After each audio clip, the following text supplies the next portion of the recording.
गर्गाचार्य जी का आगमन हुआ और नंद बाबा ने निवेदन किया कि हे गर्गाचार्य जी, आप मेरे पुत्रों का नामकरण संस्कार करिए। गर्गाचार्य जी ने कहा ठीक है नंद बाबा, मैं नामकरण संस्कार तो करूंगा, लेकिन घर के भीतर नहीं करूंगा। कहाँ करोगे? कहा गौशाला में बैठ के करूंगा। क्यों? क्योंकि गौशाला से सुंदर स्थान और कोई नहीं है। आप सभी जानते हैं कि गौ माता के गोबर में लक्ष्मी जी का वास होता है और गौ माता के मूत्र में गंगा जी का वास होता है। तो जो महिमा गंगा जी के तट की है वही महिमा गौशाला की, इसलिए गौशाला में आसन लगा करके दोनों बालकों का नामकरण संस्कार कराया जाने लगा।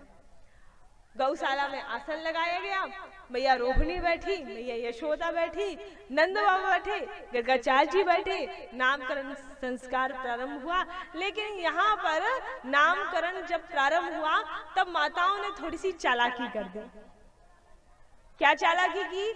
माताओं को लगा कि बताओ, ये बाबा जी आए तो है नामकरण करने के लिए, लेकिन पहली बार ब्रज में आए हैं, पता नहीं इतने ज्ञानी है कि नहीं।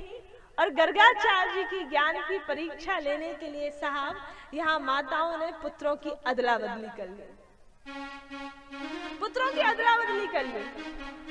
क्या किया? सोचा कि यदि ये महात्मा जी बता देंगे कौन किसका पुत्र है तो समझो ये ज्ञानी है। तो ज्ञान की परीक्षा लेने के लिए पुत्रों की अदला बदली कर ली।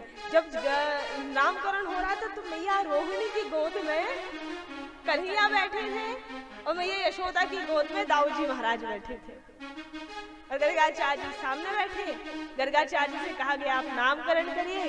गर्गाचार्य जी ने नामकरण करना प्रारंभ किया और जैसे ही गर्गाचार्य जी ने मैया यशोदा की गोद में बैठे हुए दाऊजी महाराज को देखा तो दाऊजी महाराज को देखते से ही गर्गाचार्य जी कहते हैं कि हे बाबा, ये जो यशोदा की गोद में ये जो बालक बैठा है ना, वो यशोदा का नहीं है। तो कहा किसका है? तो कहते हैं अयम ही रोहिणी पुत्रो रमयन सुहृदो गुणै आख्यास्ते रामिति बलाधिक्यादुलम विदुः।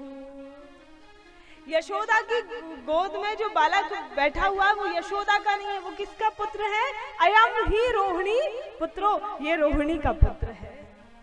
और देखो बाबा, ये अपने अच्छे गुणों से सुहृदों को रमण कराएगा, इसलिए इसका नाम राम होना चाहिए। बलाधिक्यादुलम विदु, ये बल का देवता होगा, इसके पास बल अधिक होगा, इसलिए इसका दूसरा नाम बलदेव होना चाहिए। और तीसरा नाम भी इसका रखा जाएगा। कहा कौन सा? कहा किसी समय आपका यही पुत्र बिछड़े यादवों को मिलाएगा, इसलिए इसका तीसरा नाम संकर्षण होना चाहिए। इस प्रकार से दाऊजी महाराज का नामकरण संस्कार किया। बोले दाऊजी महाराज की जय। और दाऊजी महाराज का नामकरण संस्कार करने के बाद अब मेरे कन्हैया की ओर गर्गाचार्य जी ने देखा।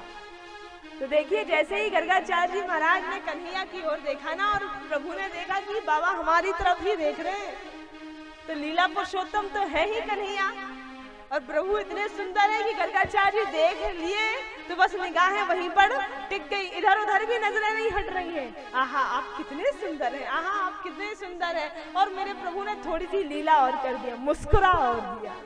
और भगवान की मुस्कुराहट पे साहब बड़े से भी बड़े ज्ञानियों का भी ज्ञान एक तरफ होकर के वो रसिक जनों में सम्मिलित हो जाते हैं। गर्गाचार्य जी मानो समाधि में लीन हो गए हो, ना इधर देख पा रहे ना उधर, बस प्रभु के सौंदर्य को निहार रहे हैं। बड़ी देर हो गई, गर्गाचार्य जी ने कुछ नहीं बोला। नंद बाबा ने हिलाया गर्गाचार्य जी को और कहा बाबा आप तो पुत्र का नामकरण कर रहे थे ना, जरा मेरे बालक का नामकरण तो करिए। तब गर्गाचार्य जी मन ही मन में सोचे हैं, अरे नंद लाली मेरे लाल की जित देखो तित लाल, लाली देखन मैं गई मैं भी हो गई लाल। अरे जिसे देख करके मैं स्वयं का नाम भूल गया हूँ, ऐसे भगवान का नामकरण मैं कैसे करूं। लेकिन फिर भी गर्गाचार्य जी ने अपने आप को एकाग्र किया और एकाग्र करके भगवान का नामकरण करना प्रारंभ किया।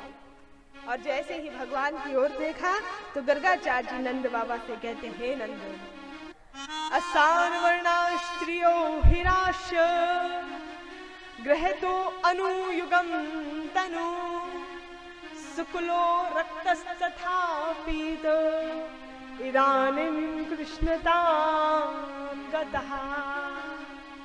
कि हे नंद, ये जो आपका दूसरा पुत्र है ना, ये कोई साधारण बालक नहीं है, ये युग युग में अवतार धारण करने वाला है।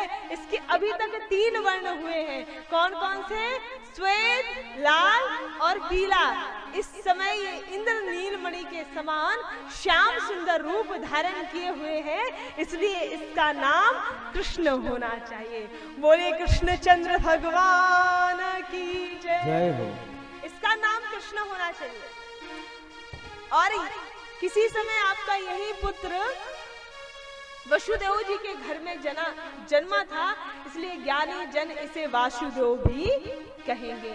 और नंद, सच कहूं तो आपके इस पुत्र के नाम अनेक हैं, रूप अनेक हैं, जिसके सारे नामों को, जिसके सारे रूपों को कोई भी नहीं जानता है, क्योंकि इसके अनेक नाम है और अनेक रूप है।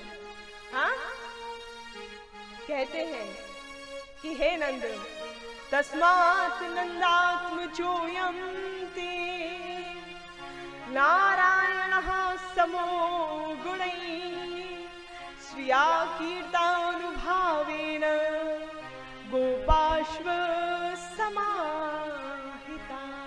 आपका ये जो पुत्र है ना, ये साक्षात नारायण समो गुणैः, भगवान श्री हरि नारायण के समान है, जिसके नाम अनेक है, जिसके रूप अनेक है, जिसके सारे नामों को, रूपों को मैं नहीं जानता। इशारा कर दिया कि ये साक्षात नारायण के समान है। गुण, कीर्ति, ऐश्वर्य सब कुछ में नारायण के समान है। और बड़ी प्यारी बात कही है। और जो बात यहाँ पे गर्गाचार्य जी नंद बाबा से श्लोक रूप में कह रहे हैं ना, वही बात यदि मानस में देखा जाए तो चारों भाइयों का नामकरण संस्कार करते समय वशिष्ठ जी राजा दशरथ से बोलते हैं। वही बात वशिष्ठ जी राजा दशरथ से बोल रहे हैं। कहते हैं, इनके नाम अनेक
मैं नहीं जानता हूँ। और वही बात यहाँ गर्गाचार्य जी ने बोली कि नारायण समो गुणैः।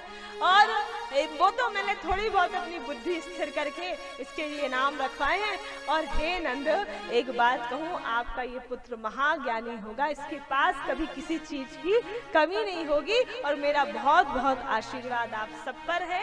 ऐसा कह करके नामकरण करके गर्गाचार्य जी दोनों माताओं को और बालकों को आशीर्वाद दे करके वहां से प्रस्थान किए। नामकरण संस्कार भगवान का पूर्ण हुआ, लेकिन